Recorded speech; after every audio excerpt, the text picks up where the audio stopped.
Hello, and welcome to Dark Whisper. Are you ready to turn down the lights and prepare for a chill? Tonight, we have a collection of terrifying short horror stories guaranteed to keep you up long after you've finished listening. Before we dive into the darkness, we'd love to know where you're tuning in from. Let us know in the comments below what city and country you're listening from. And if you love being scared, make sure you hit that subscribe button and turn on notifications so you never miss our new weekly Tales of Terror. Now, without further ado, let's begin. Good evening, Dark Whisper. I hope you can share my story with all your followers. This is Josue speaking. I spent many years working as a truck driver. I drove my trailer from the 1980s until I retired in 2005. Throughout those years, I lived countless experiences, some strange, some terrifying, but none of them compare to the one I'm about to tell you. This one was the most tragic of all. I still remember that night back in 1995. I was traveling with my best friend, who was also my work partner. We usually traveled together. Our routes were long, sometimes lasting days. When one of us slept, the other drove. That night, we had already been on the road for 2 days. We were supposed to reach our destination by morning. We were driving along the Guadalajara-Colima highway. I was behind the wheel, and my friend was keeping me awake with conversation. It was around 3 in the morning when suddenly we saw someone walking on the side of the road heading in the same direction as us. My friend was surprised. At that hour, in the middle of nowhere, who could be walking there? The figure was covered head to toe with a black cloak. We couldn't tell if it was a man or a woman. My friend asked if we should stop and offer them a ride. I told him we could. I slowed the truck down and moved closer to the shoulder. When we pulled up beside the figure, my friend leaned out and asked if they needed help. But that person didn't react. They didn't look at us, didn't say a word. Even with the cloak, we could tell it was a woman because her hair was sticking out from the front, but her face remained covered. My friend insisted once more. "Do you need help?" Still nothing. And then he made the worst mistake of his life. Annoyed by the silence, he said, "Fine then, suit yourself." At that moment, the woman slowly turned her head toward us. And what we saw wasn't the face of a woman. It was a skull, a bare, hollow skull staring directly at my friend. He screamed in absolute terror. I froze for a few seconds, unable to move. When I finally reacted, I slammed my foot on the accelerator and sped away as fast as I could. My friend kept screaming, and I was so terrified that I couldn't even make a sound. Nothing in my life has ever been as horrifying and disturbing as what we saw that night. By morning, we arrived at our destination. We delivered the cargo and rented a cheap hotel room to rest and recover from the shock. Neither of us felt at ease. We had no idea what that thing on the road really was. My friend called his wife, but didn't tell her anything. He didn't want to worry her. I still remember the last thing he said before hanging up. "I just want these days on the road to go by fast so I can finally come home to you and the baby." The next morning, we left early. This time, my friend was driving and I was in the passenger seat. Everything was going fine, until a truck coming from the opposite lane tried to overtake a bus. It caused the worst crash I've ever been in. My friend died instantly. Nothing happened to me, nor to the other truck driver. He was the only fatal victim. I screamed for help until ambulances and paramedics arrived, but there was nothing they could do for him. And then something even more disturbing happened. While the paramedics were checking me inside the ambulance, I looked outside and recognized the place. It was the exact same spot where the skeletal woman had appeared 2 nights before. That's when I understood. Death had shown itself to us that night. and it had come back for the one who insulted her. I fainted, and when I woke up, I was already back in my hometown. I didn't know how I had gotten there. It took me years to recover from losing my friend. I eventually went back to trucking for a while because I loved the job and it paid well. But from then on, I always respected whatever belongs to the other side. I continued seeing things, lost souls, shadows that vanished on the road, but I never stopped again. I simply kept driving. I worked like that for another 10 years, until the day I finally retired. This was my story, a tragedy I will never forget. Sending a warm hug to all of you. This happened to me 10 years ago, back when I was still a truck driver. I used to transport raw materials across different parts of Mexico. I can't speak for all my fellow drivers, but I can tell you this: you see many strange things on the road in the early hours of the morning. Both my brother and I have many stories like this one.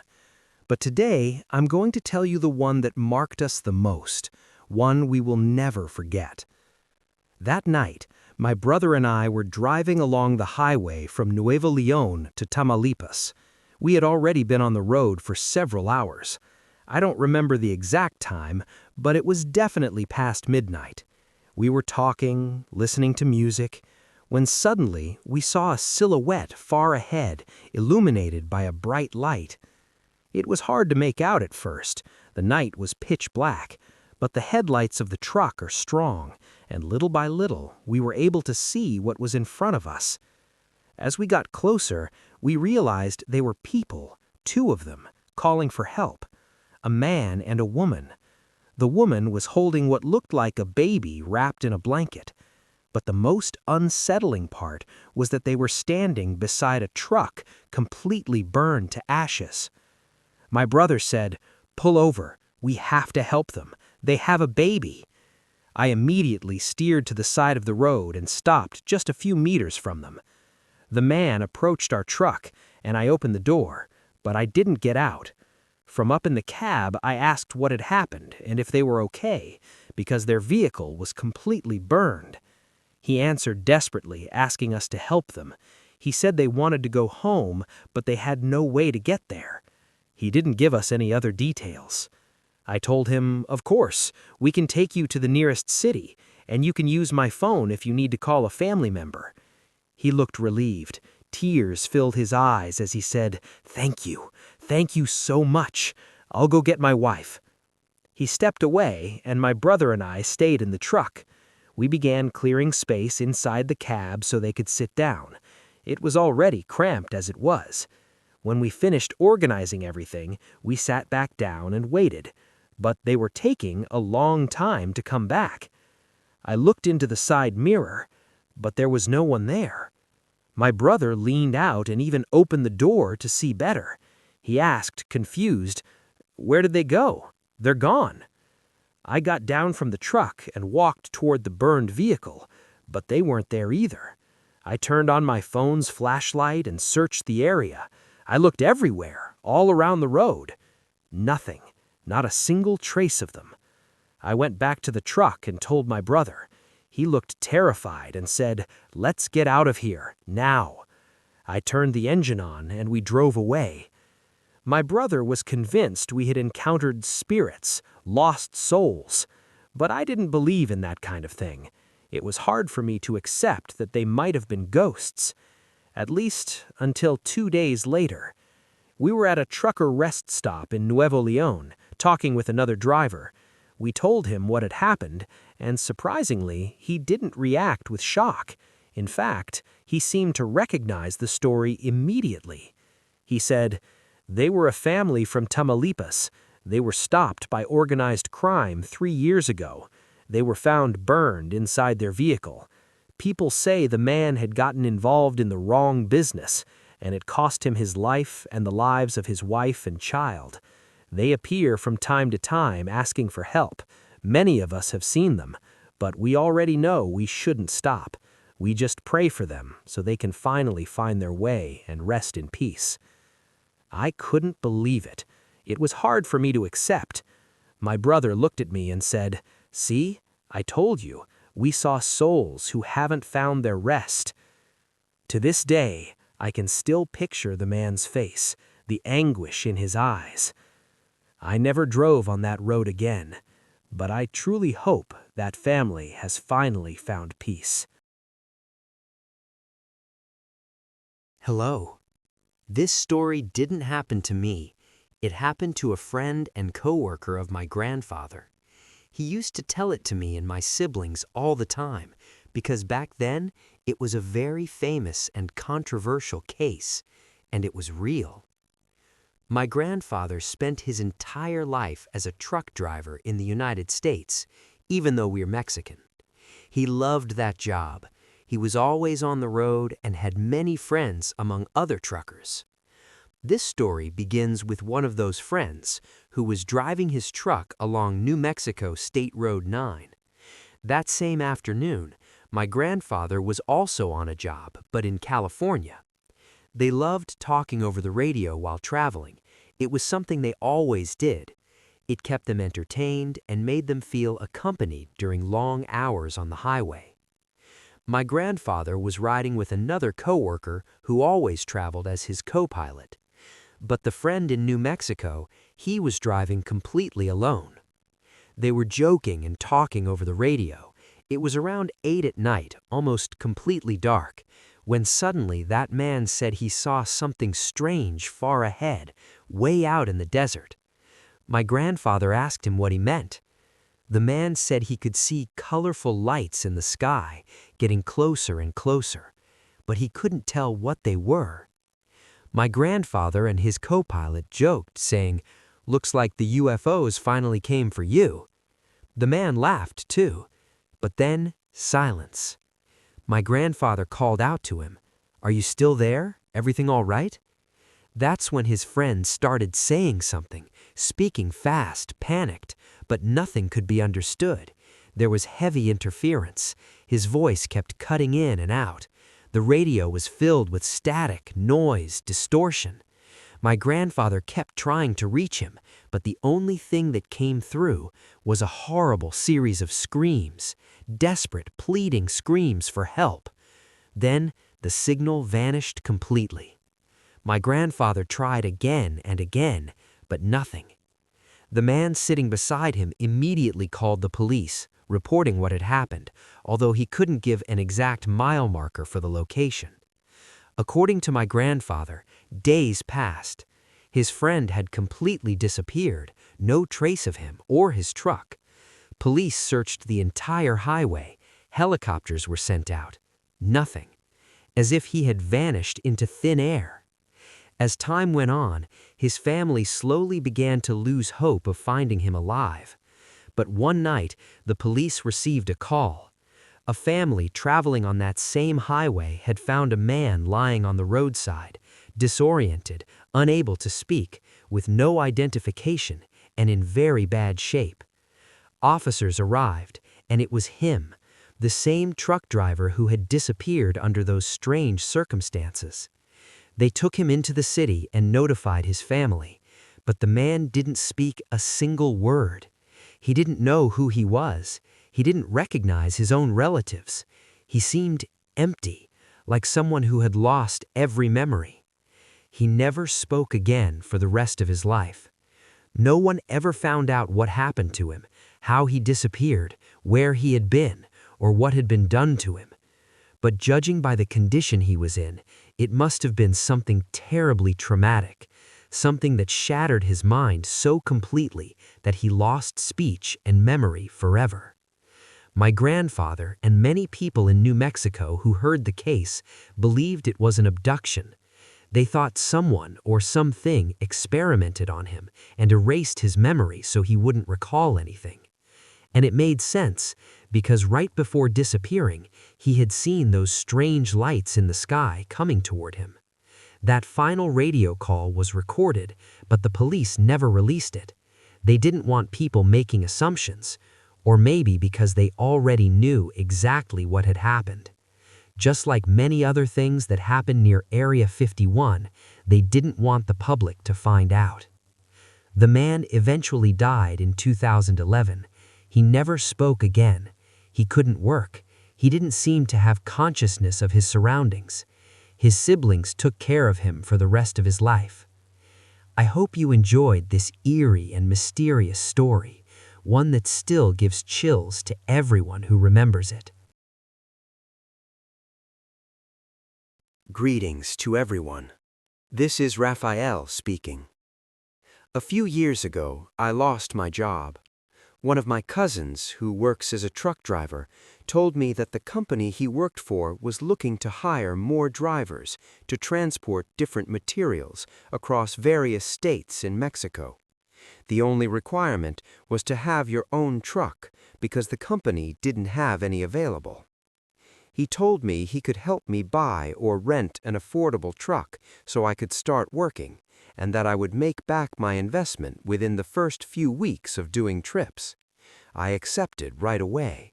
He's lived well and always said the more trips you made, the more money you earned. That same week, he found a truck being sold at a ridiculously low price. It was in great condition. I inspected it thoroughly and ended up buying it with my savings. And so, I began my life as a transport truck driver. Everything was going great, until that night. It was only my second trip. I remember I was driving on the Oaxaca-Tehuantepec highway. It was almost 10 at night, and the darkness was absolute. Suddenly, I heard banging coming from the trailer, the back section of the truck. I lowered the music so I could hear better, and yes, the thuds were so loud they reached me in the cab. I couldn't understand it. I had personally checked the cargo before locking the door. There was obviously no one inside. I searched for a place to pull over. When I finally did, I got out with a flashlight and walked toward the trailer, but the banging had stopped. I opened the doors. Everything was exactly where I had left it. I even climbed inside and walked all the way to the back to make sure no one was hiding. Nothing. Not a single sign of anything unusual. Confused, I locked the doors again and continued driving. I had to reach my destination on time. Not even 5 minutes later, the banging started again, this time even louder, even more desperate. But I didn't stop. I had already checked everything. So I kept driving, tense, stressed, and honestly scared, until I finally reached my destination. The noise never stopped the entire way. The return trip to Oaxaca was the same, non-stop pounding the entire road. When I got back to my city, I told my cousin what had been happening. I told him I wanted to return the truck. I couldn't keep driving like that. We went back to the place where we had bought it, but this time a woman attended us. I explained everything, unsure if she'd believe me. It was hard to explain even to myself. But when she saw the truck, she shook her head immediately. She asked us who had sold it to us. We told her the name of the man who had sold it so cheaply. She apologized and then explained something that left us cold. That truck was never supposed to be for sale. The local authorities had asked the business to keep it there temporarily because they had no other place to store it. Inside that trailer, several migrants had died from suffocation. They had been trapped in there for a week. The truck had been held for a long time by the district attorney's office while the crime was investigated. Afterward, no one knew what to do with it, so it had been left abandoned at the lot. But it didn't belong to the business, and it wasn't supposed to be sold. My cousin and I were stunned. We stood there speechless as she told us the tragic story. And in that moment, I understood. The desperate banging I had heard were the souls of those poor people still begging for help. I didn't want anything more to do with that truck. I didn't want anything more to do with trucking at all. Eventually, I got my money back, and I found another job. Thank you for listening to this sad and tragic story. This happened not too long ago when I was traveling with two of my friends, both motorcyclists, on the highways of northern Mexico. We love riding in a group and exploring different places. Most of the time we travel at night, without the scorching sun, so we can enjoy the ride. We had done this for many years, but after this incident, it took me a long time to get back on a motorcycle. The experience left me with deep trauma. It was a normal night. The road was quiet, with almost no traffic. I don't remember the exact time, but it was very late. My friends and I were passing through a dirt stretch when, far ahead, we saw something lighting up the road. It was fire. Something was burning in the forest. As we got closer, we saw two trucks. Civilians were throwing what looked like lifeless bodies into a massive bonfire they had built.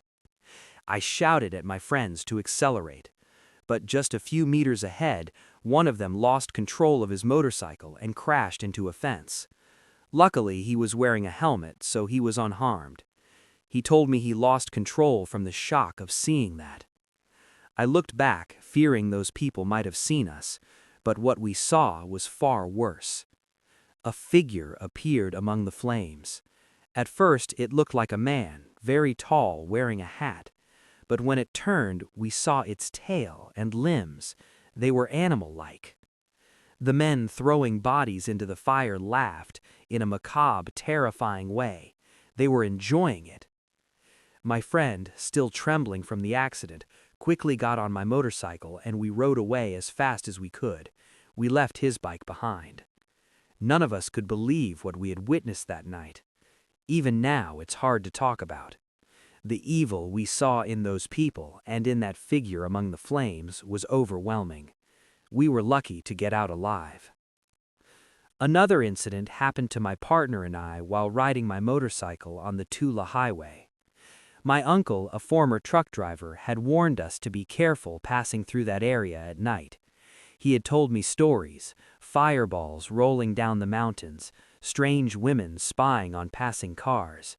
I never really believed him, until that night. We were halfway through a dark stretch of road, moving slowly.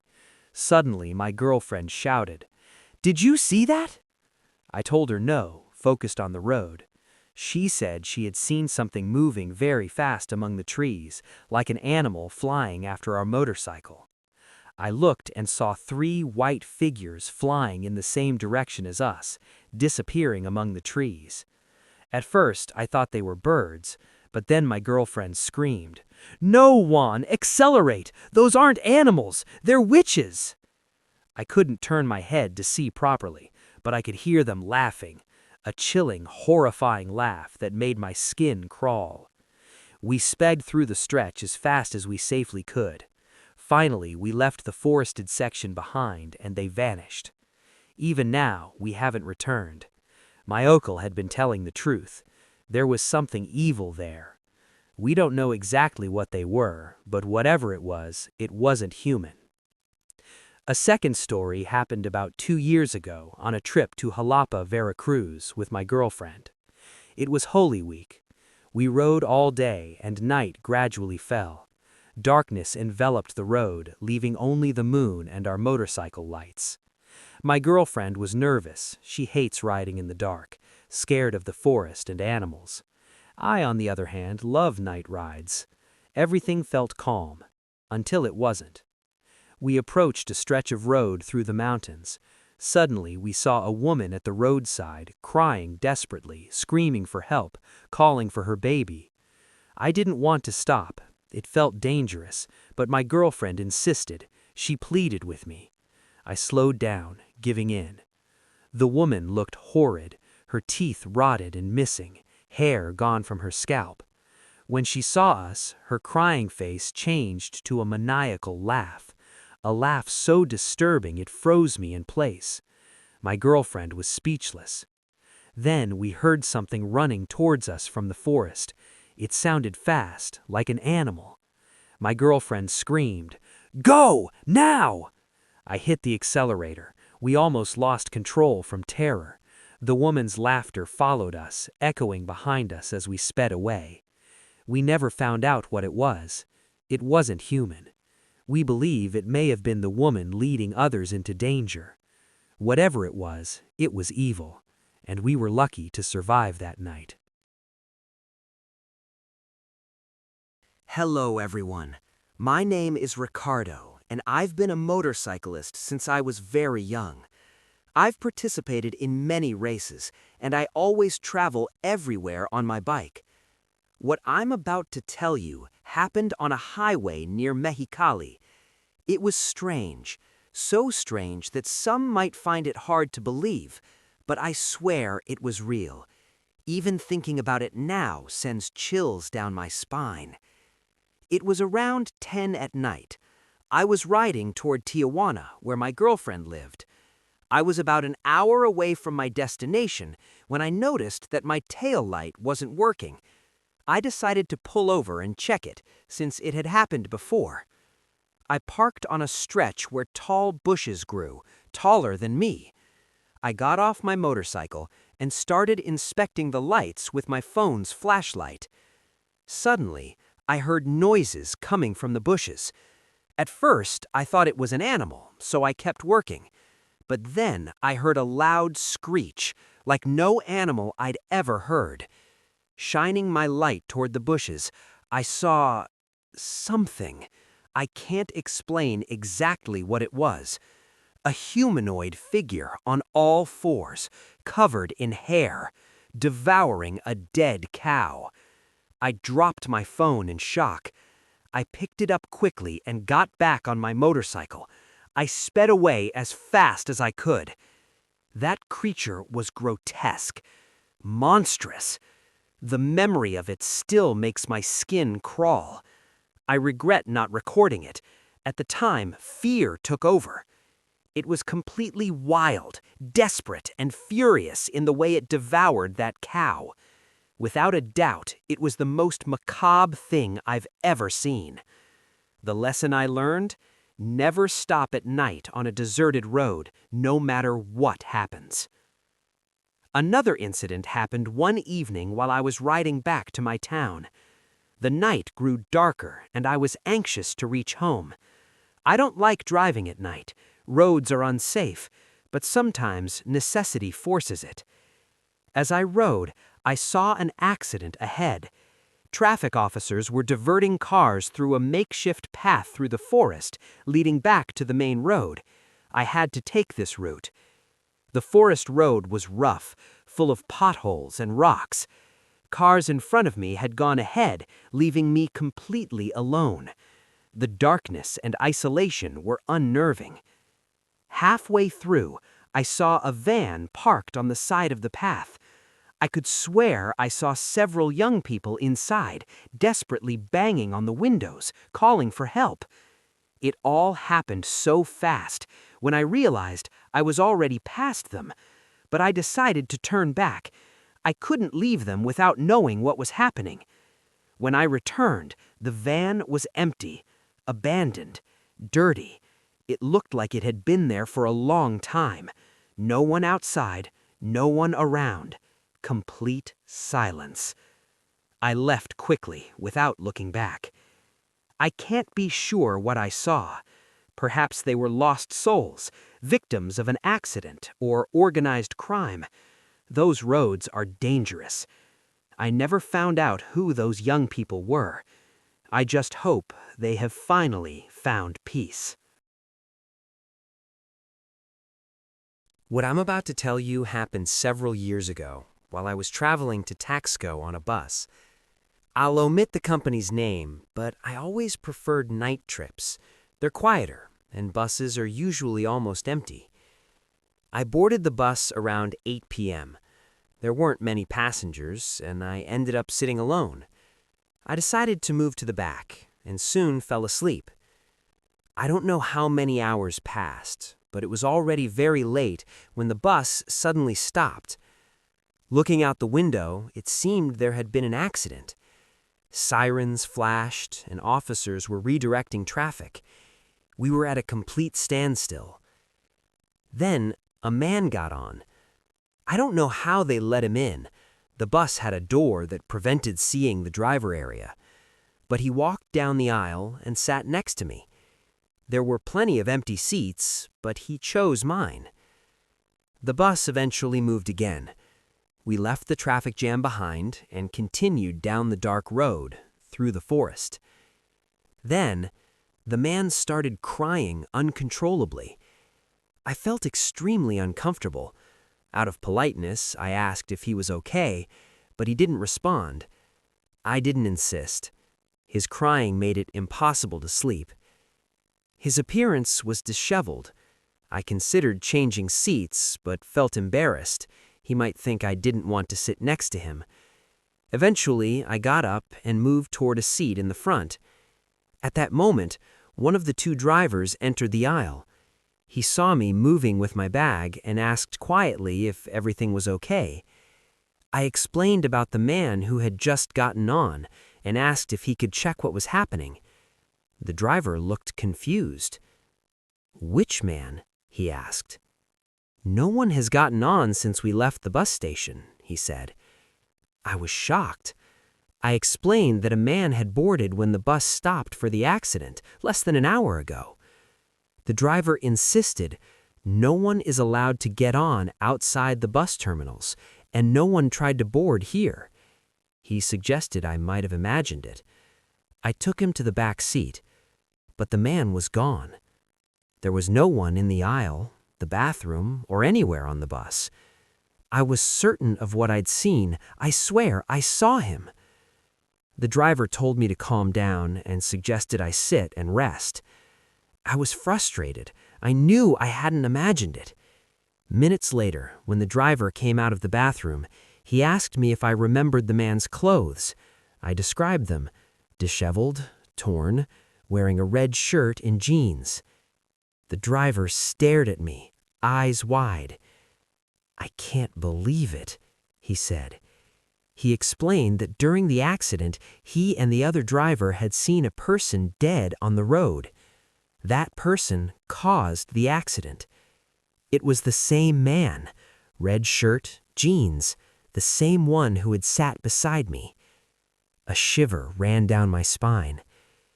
The driver asked me not to tell any other passengers, to avoid panic, and walked away. I spent the rest of the trip terrified, unable to sleep, constantly looking around the bus, fearing that man, or spirit, would appear again. From that day, I only travel during the day. That experience left a permanent mark, and one thing I'm certain of, I never want to see a ghost again. I hope you enjoyed my story. Good evening, everyone. Years ago, when I was in high school, my class went on a field trip from San Luis Potosí to the city of Guanajuato. We traveled in a rented bus. There were about 20 students, 2 teachers, and the driver. We left around 9 p.m. Night fell as we rode through the mountains. Most of us were awake, chatting, laughing, or watching movies, until around 1 a.m., when some classmates and teachers had fallen asleep. A few friends and I were still awake. The bus suddenly turned onto a mountain road. I was looking outside, admiring the dark, imposing forest. Then, the bus jolted violently. It sounded like a tire had exploded. Most students remained asleep. Only the teachers and a few others woke. Through the window, we saw the driver and teachers inspecting the rear tire, trying to replace it. Then one of my friends shouted, "Look, what's that between the trees?" We ran to see, and what we saw, I still can't believe it. There, in the darkness of the mountains, among the trees, were several small children, around 6 years old. They held hands and spun in circles, as if playing. We couldn't count them precisely, but there were about 6 or 7 children. We were terrified. What were children doing alone in the middle of the forest at that hour? I realized immediately, these weren't normal children. If they were children, they were no longer in this world. One friend started weaking the others so they could see. In seconds, everyone was awake, pressed against the windows. Some were terrified, some amazed, a few laughed nervously. One girl tapped on the teacher's windows. A teacher ran over, astonished. He instructed everyone not to leave the bus. The children stopped playing. They turned to stare at us, their eyes, pure white, glowing eerily in the dark. A classmate screamed, "They're coming closer!" We banged on the windows, trying to get the teachers' and drivers' attention, but they were busy with the tire. We watched as the ghostly figures, hand in hand, slowly approached the bus. Finally, the tire was fixed. Everyone climbed aboard, the doors closed, and the driver started the bus. We continued to watch the glowing figures move closer, closer, until the bus moved out of reach. Afterwards, we spoke with the driver. He told us he believed these were the spirits of children from a bus accident in the 1990s. He explained that on this same stretch of road, a school bus had fallen off the mountain, killing several children. People often said that if you were unlucky enough to stop there at night, strange things would happen. Tires punctured, engines dying, and the ghostly children appearing among the trees. Even the driver said he never believed in the stories, until that night. We were lucky to leave before the children got too close. We could feel the darkness and malevolence surrounding them. Perhaps some evil had taken hold of the spirits of those children.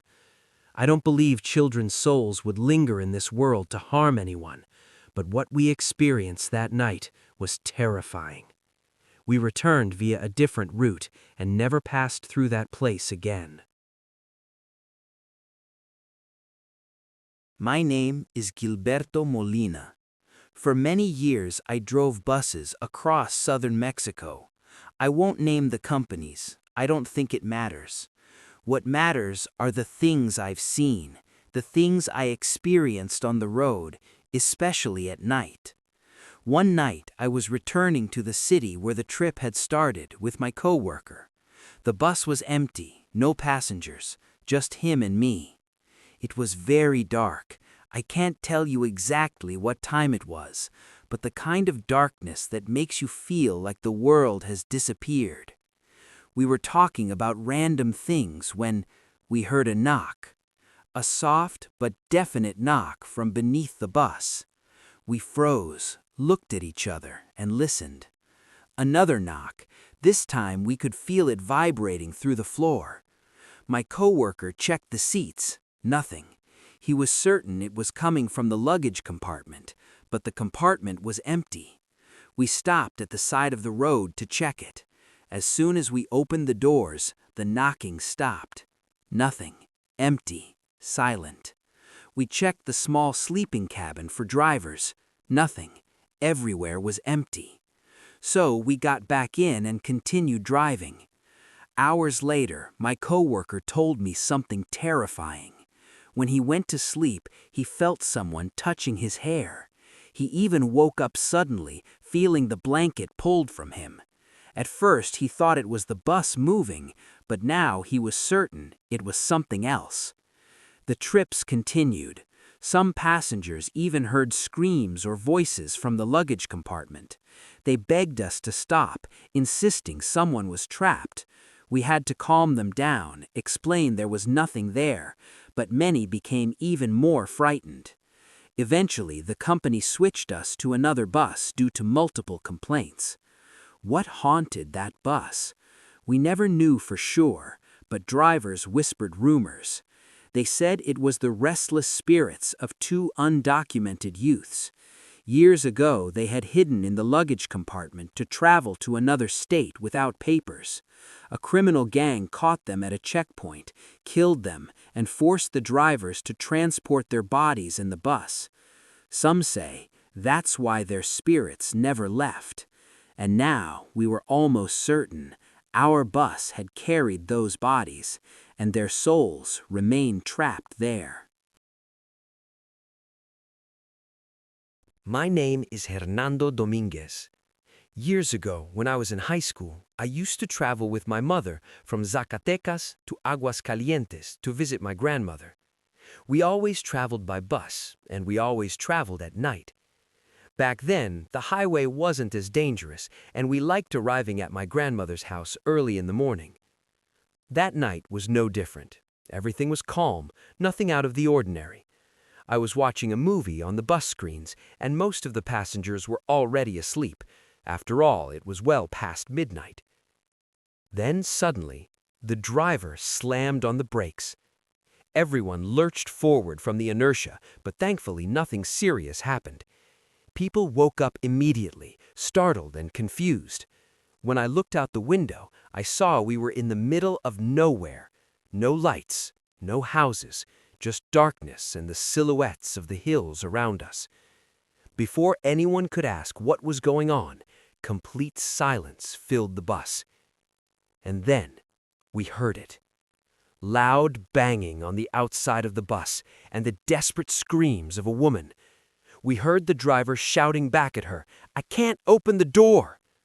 Everyone rushed to the windows to see who it was. I was seated right next to the door, so I had the clearest view. There she was, a woman crying, pounding on the bus door with frantic desperation, screaming and begging the driver to let her in. The bus began slowly creeping forward. The driver clearly didn't want to run her over, but he also didn't dare open the door. And then, out of nowhere, something came running out of the brush. Fast, too fast. It grabbed the woman by the neck and dragged her into the darkness, disappearing with her into the tall vegetation as if they had never existed. I can't tell you what that thing was. It looked animal, but also human, a twisted mix of both. It happened so quickly that none of us, none of the people who saw it, could understand what that creature was. The driver froze, slamming the brakes again as he watched the thing take her. People were screaming, crying, panicking. Some demanded to know what was happening. The driver eventually snapped out of his shock, took a deep breath, and started accelerating again. Through the microphone, he told us to stay calm, remain seated, and that he would report everything to the authorities. We made it to our destination, but we never found out what happened to that woman, nor what that creature was. The memory haunted me for years. I only hope she survived, though, to be honest, I doubt it. That night was also the last time I ever traveled by bus after dark, because from that moment on, I can't shake the feeling that something is always following me. Hi everyone, my name is Monica, and today I want to share a story from when I was younger. This happened to me and two friends on the Sonora-Sinaloa highway. We were in college and decided to take a weekend trip to the beaches of Mazatlan. We had planned to leave early in the morning, but we ran into many delays. To make matters worse, just as we were about to hit the road, one of the tires went flat. I had to go buy a replacement since we didn't have a spare, so we ended up leaving much later than planned. I was driving, and I've always been nervous about driving at night, but we had to reach our hotel that evening because our room was already booked. The trip started smoothly. We were listening to music and chatting, but halfway through, we all needed to use the restroom and grab some snacks. We started looking for a gas station or a small roadside store. After about an hour, we finally spotted a small shop. I immediately turned and parked outside. We all got out, used the restroom, and bought some food. By then, it was around 8 p.m. The night had fully set in. The area had very little lighting, so visibility was almost zero. I started backing out of the parking lot when I felt a small bump. We were startled. Stepping out of the car, I saw it was just another vehicle parked poorly, about a meter away from mine. I didn't want to stick around to find the owner. My friends told me we should leave immediately, and I agreed. As we drove away, we noticed the same car following us. Panic set in. I thought the driver had realized I had hit their car and wanted to confront us. I considered stopping to explain, but one of my friends told me not to, warning it could be dangerous. We had no idea who was in the car or what they wanted. 4 women alone on a dark highway at night, it could turn deadly. We continued driving, but the car kept closing in. Suddenly, it hit us from behind with a strong impact, nearly sending one of my friends flying forward because she wasn't wearing a seatbelt. I was terrified, angry, and confused. I didn't know whether to stop or keep driving, but I knew whoever was behind the wheel meant us harm. My friend in the passenger seat shouted angrily, threatening to call the police, but we had no signal, and cell phones back then weren't like today. Desperation grew as we searched for a village, gas station, or any place with people and lights. Then the car hit us again. This time we lost control and veered off the road. Thankfully, no one was hurt, but the terror had just begun. I told my friends to lock all the doors. The car stopped behind us.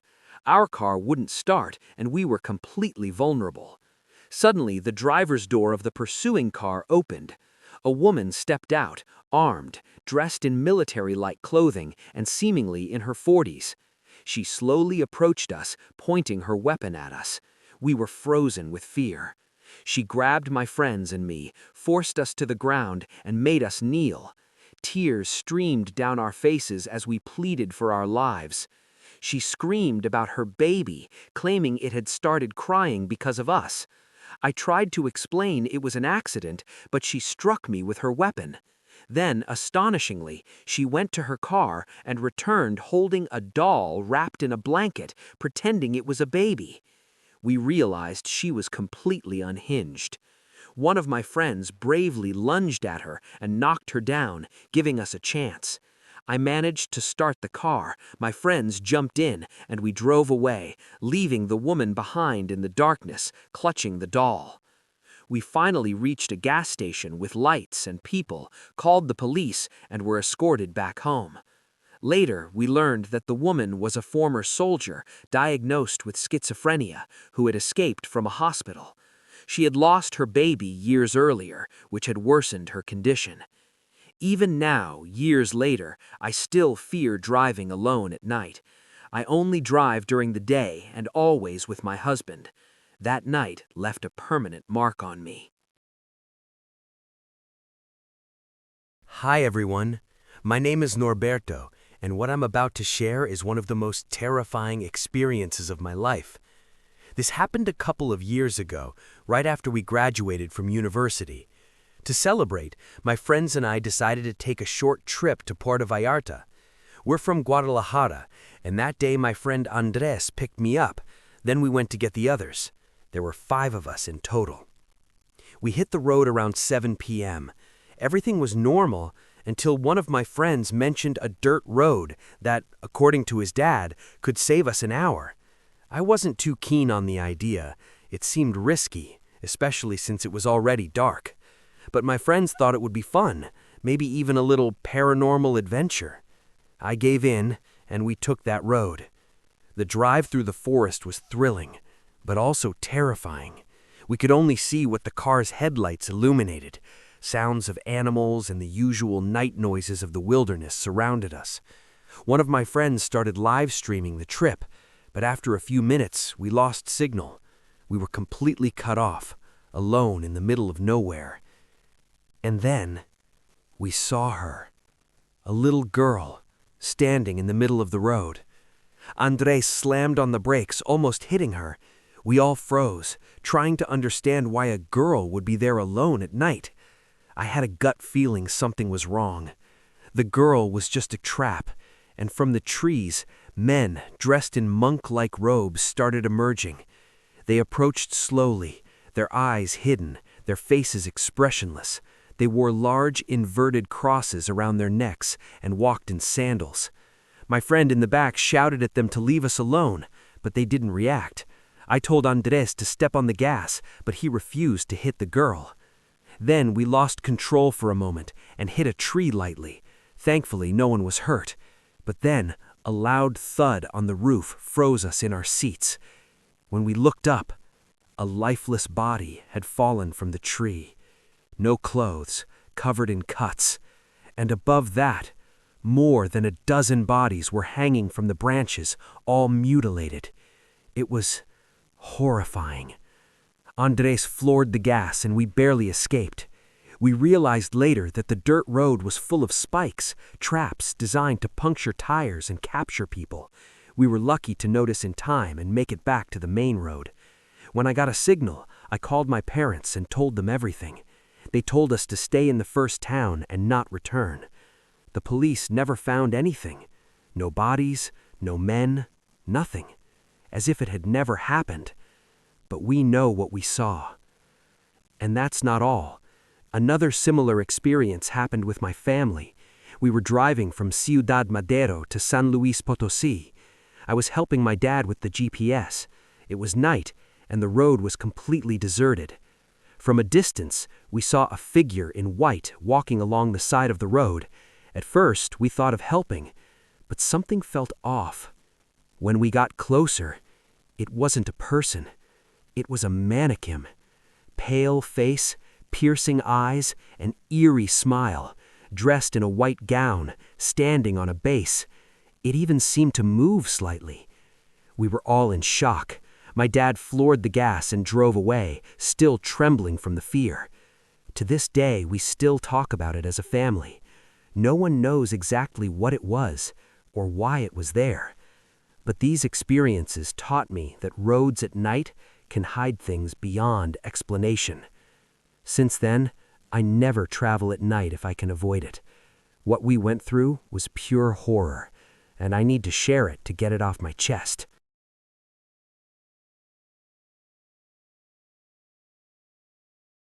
My name is Fernando Mendoza, and this story happened to my girlfriend and me 2 years ago. That afternoon, I went to pick her up from her apartment because we were going to travel to her hometown. It was my first time meeting her family, so I was a bit nervous. She was an out-of-town student, which was why I hadn't met them yet. Anyway, we hit the road around 6 in the evening. I really like traveling at night because there's less traffic and I feel more comfortable for some reason. My girlfriend and I were chatting, everything was relaxed, and we had been on the road for about 3 hours when we decided to stop at a small roadside restaurant. We hadn't eaten anything, so we went inside to have dinner. It felt uncomfortable to eat in the truck, so that's what we did. I should mention there were hardly any people there. Just 3 employees running the restaurant. The place was very quiet. We spent about 40 minutes there eating and going to the bathroom. After that, we got back in the truck and continued our journey. We were driving on the dark road with no cars nearby, everything very calm, until we heard a cry coming from the back. It sounded like a woman's cry. My girlfriend and I looked at each other. She turned off the music immediately to see if it would happen again. And it did. We clearly heard that woman crying again. My girlfriend swore in shock and yelled at me to stop, so I did. I pulled off the road and turned off the truck. My girlfriend got out immediately, looking terrified, glancing behind her. I turned on my phone's flashlight and stepped slowly toward the trunk. When I opened it, I was horrified. The lifeless body of a woman wrapped in clear plastic, drenched in blood. I screamed the longest scream of my life. My girlfriend, scared, asked me what was there, but I couldn't speak. She came closer, saw it too, and ran into the bushes to vomit, yelling, "What the hell? Who is she? How did she get here?" I told her, "Honey, I swear I have no idea. I'm calling the police." And I did. The police took a long time to arrive. My girlfriend and I leaned against the truck, terrified. She cried and asked how something like this could be happening to us. Honestly, I didn't know what to tell her because I had no idea who had put that body in our truck. Eventually, 2 police cars arrived and told us to leave the vehicle because it was now part of a crime scene. They asked us questions and then took us to my city in a patrol car. We called our families, who were completely shocked. We spent the night at the station. The next morning, a detective told us that the woman had been dead for more than 24 hours. We couldn't believe it because we had just heard her crying. That's when we realized she had been placed in our truck while we were eating at the restaurant on the highway. The detective explained that it was impossible for her to have been alive when we heard her, which terrified and saddened my girlfriend. He also said the crime scene had no cameras, but it was most likely that someone had put the body in our truck while we were inside eating. They let us go after verifying our whereabouts with other camera evidence. They couldn't find any trace of us on the body, though they did discover a fingerprint in the trunk that they couldn't identify. Later, I got my truck back, but I never found out if the authorities caught the perpetrators of that terrible crime. What I do know is that there are people out there who are far more frightening than ghosts. Good evening. My name is Jose. I worked as a long-haul truck driver for over 10 years. During my time on the road, several things happened to me that some might classify as paranormal, since driving for countless miles at night tends to lend itself to these experiences. This is one of the stories that left the deepest mark on me. I was leaving the city of Tijuana, traveling along the border all the way to Tamaulipas. I left around 8 p.m. I wasn't tired, as I had just taken a long nap at a rest stop, so I was ready to drive through the night. Everything was going as usual. The road was relatively empty that night, with almost no traffic, which I liked. It was past midnight when, out of nowhere, I saw a white van appear from the trees behind me. I didn't think much of it at first, assuming it was someone who had parked there to rest, but the van didn't pass me. I was driving slowly, of course, and I normally signal with my lights for anyone behind me to pass. I did the same this time, but the van stayed behind me. I thought maybe the driver was inexperienced or afraid of driving at night, so I slowed down even more and signaled again, but still, the van didn't pass. Instead, it slowed down too, keeping pace with me. By this point, I was getting annoyed, but I decided to ignore it and keep driving.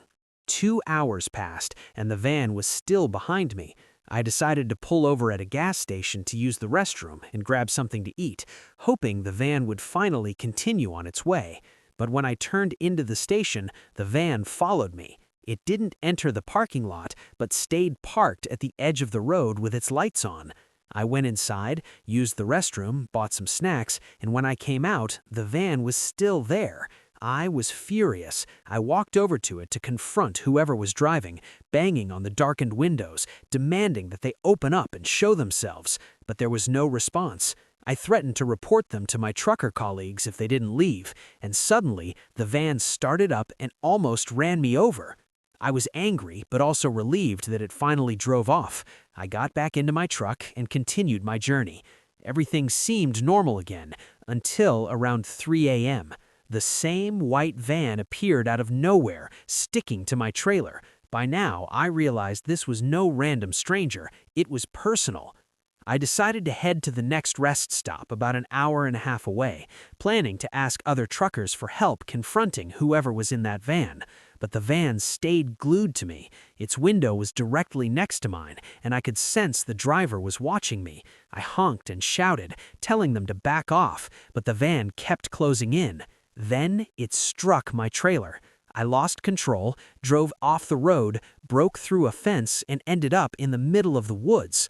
I was fine, but the engine died, the radio didn't work, and there was no cell signal. I was completely alone at 3 a.m. in the middle of nowhere. Suddenly, I saw lights approaching. My heart stopped. It was the same white van again. It parked behind me and turned off its lights. I locked my window, took out the knife I always carry, and slowly walked toward the van, flashlight in hand. I called out, asking the driver to talk, but when I looked inside, there was nothing. The van was completely empty, abandoned, and full of trash. Terrified, I ran back to my truck, but the van had vanished. By some miracle, I started the truck and drove to the rest stop. 2 of my colleagues saw me and came running. I explained everything to them, still trembling. Then I received a call from one of the detectives who had arrived at the scene. They asked me to meet them, and about half an hour later, 2 detectives arrived. I told them everything, knowing they might think I was lying or even suspect me. One detective showed me a photo. It was the white van. He asked if it was the same vehicle that had followed me all night. I confirmed it. They told me the van belonged to the 3 students whose bodies I had found. They had been missing for weeks. Their families reported that they had gone on the road towards Ciudad Juarez to cover a report on missing women, but never arrived. They had been killed, and the authorities wanted to make sure I had no connection to criminal activity. I was shaken to my core. I broke down in tears, explaining that I had just found their bodies and guided the authorities to them. The detectives told me to stay calm and to call if I remembered anything else. That night left me deeply affected. I can't stop thinking about how those young souls chose me to find them and bring closure to their families. It's the hardest, most haunting experience of my entire career as a truck driver. Thank you for listening. My name is Gerardo. For a long time, I worked as a truck driver for various companies. Now I'm retired as I'm 70 years old, but during my years as a trucker, I experienced many paranormal events. The one I'm about to tell you happened 20 years ago. I was transporting construction materials from Nuevo León to the state of Mexico. I had already been driving for 10 hours. Night had fallen, but that was something I actually enjoyed. I liked traveling at night because the roads were emptier, and I enjoyed that sense of calm and solitude. I was listening to music, as I usually did, when I suddenly saw a man on the side of the road hitchhiking. I immediately pulled over. Back then, it was very common to see people asking for rides, and I always liked to help them, so this time was no exception. He was a man of about 60, wearing old, dirty clothes. I asked him where he was going, and he said he needed help because his truck had broken down about a kilometer ahead, and no one was stopping to help. I told him to get in, that I'd take him and try to help with my tools. He got in and sat in the passenger seat, very quiet. I asked him which company he worked for, but he didn't answer. Then I asked if he was okay since his clothes were torn and dirty, but he still didn't say a word.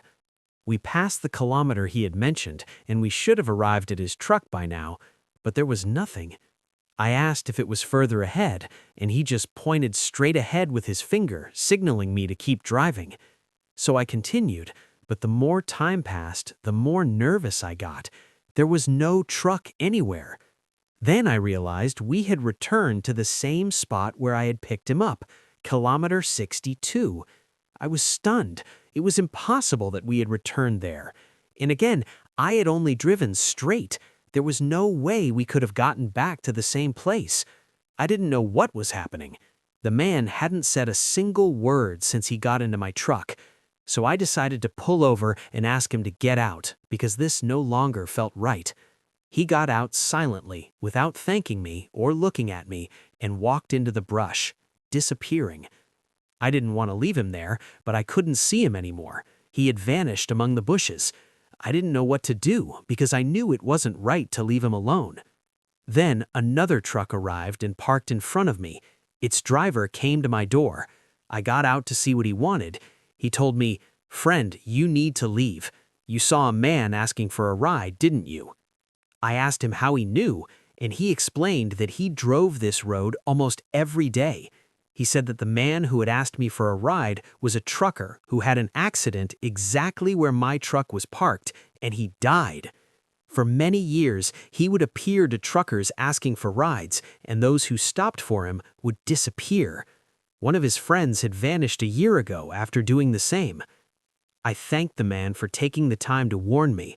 He told me that among colleagues, we have to look out for each other, and that maybe I wouldn't be seeing that man's ghost for the last time. If I passed that way again, I would probably see him again, but I should just ignore him and continue on my way. After that, the man left, and so did I. But to this day, I still wonder why that wandering soul who asked for a ride let me go, unlike the others. Another story worth telling happened just before I retired. I was driving from Mexico City to Cuernavaca with a coworker. We were talking, and it was early morning, and I was getting sleepy, so we decided to stop so my coworker could drive while I took a nap in the cabin. As he took the wheel, I was barely lying down in the back when he said, "Gerardo, look at that." I opened the curtain to peek outside, and I saw a creature walking on two legs approaching our truck. We couldn't tell exactly what it was yet, it was still far away, but it looked so strange and terrifying. My coworker asked if it was an animal, a person, or what. I told him we should leave immediately. Whatever it wasn't good. He tried to start the truck, but we were stuck. It seemed like it had rained and the ground was very muddy. The creature kept approaching, and it was taking the shape of an animal. It looked like a bull, but walking on two legs. Then it stopped, standing still, not moving towards us. We didn't take our eyes off it, fearing it wanted to attack. I told my friend I'd try to move the truck, but neither of us wanted to get out. Finally, I decided to get out, but my coworker warned me not to. He said this thing was waiting for us to step out so it could attack. I initially didn't believe in such things, but the fear and the heavy, oppressive energy around us were undeniable. We both took out a small religious image I always kept in my truck, and we started praying aloud.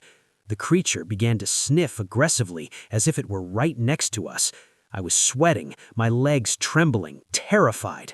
We kept praying the Lord's Prayer repeatedly until the creature began to walk backwards, observing us but slowly moving away, its terrifying growls fading until we lost sight of it.